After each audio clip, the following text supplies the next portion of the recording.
we've already covered the for loop, and that's the for loop here.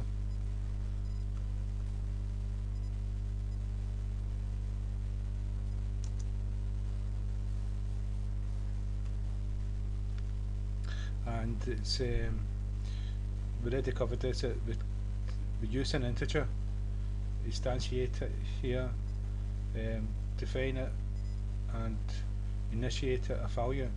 Then we use that integer for a condition, so that we can count up to a certain value, and so we can loop for a certain amount of times, and when that becomes false, it stops looping.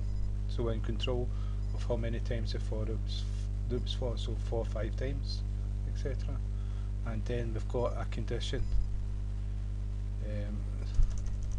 Then x, let's see, x equals x plus 1, we can do it that way, and this will add 1 to x every time it loops. So it starts at 0, it goes 1, 2, 3, 4.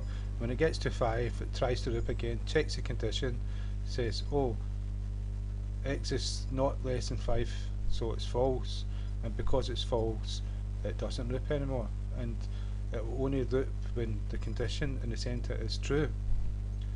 Right, the for each loop is different. It's what you do is, again, you define an integer, and you don't even give it a value.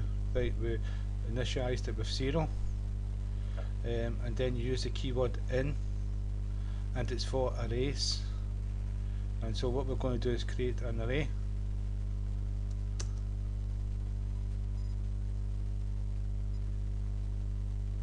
and it's int. We're going to do an array of integers, so it's int.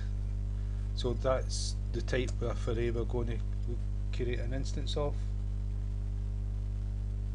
and then we're going to give it a name, and the name num.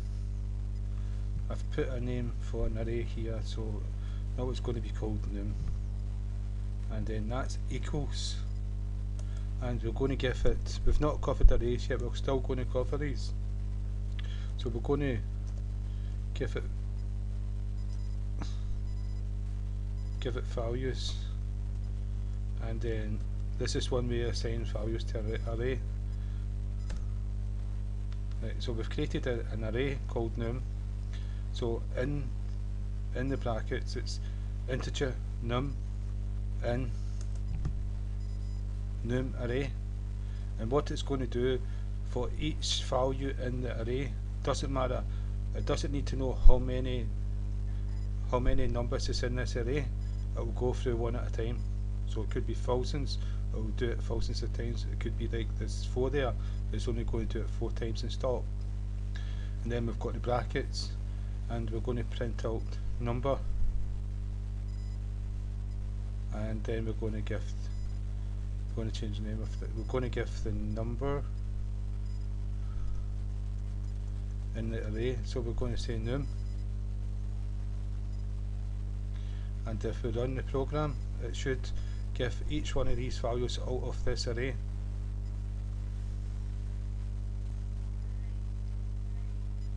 And the system 32 num, and so let's see what I've done wrong. Numbers. Yeah, it's numbers, because the value is getting from the array is getting put into numbers, the variable that we created, and so now it will work. And there you go, 2, 4, 6, 8.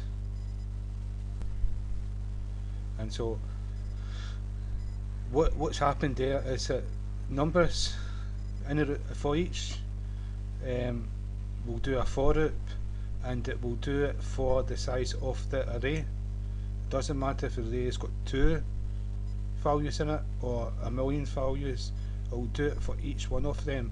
So if it's 2, it will do a loop 2 times. If it's 1,000,000, it will do a loop 1,000,000 times. And so it's similar to a for loop, but it's for an array. and that's how you do it. I'm going to do like a string just to show you, and then I'm going to put strings in here. I'm going to put a character, but I'm putting it as strings. I'm just doing this for to be as fast as possible.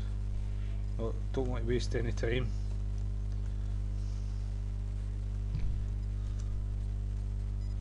Right, so, and this, what's happened here, though we called it number, we'll call it data.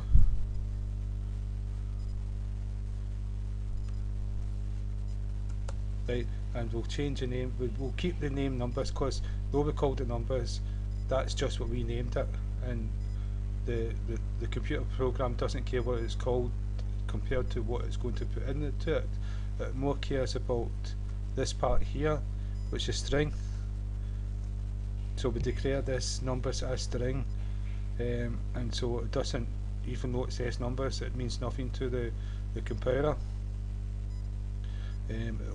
All it knows is it's going to put a string in there, and that's what it's going to do. And so if I run the program, there you go, X, D, G, and the 3 is a string, it's not a number. And so that's how you would do it with an array of strings. And we're going to cover arrays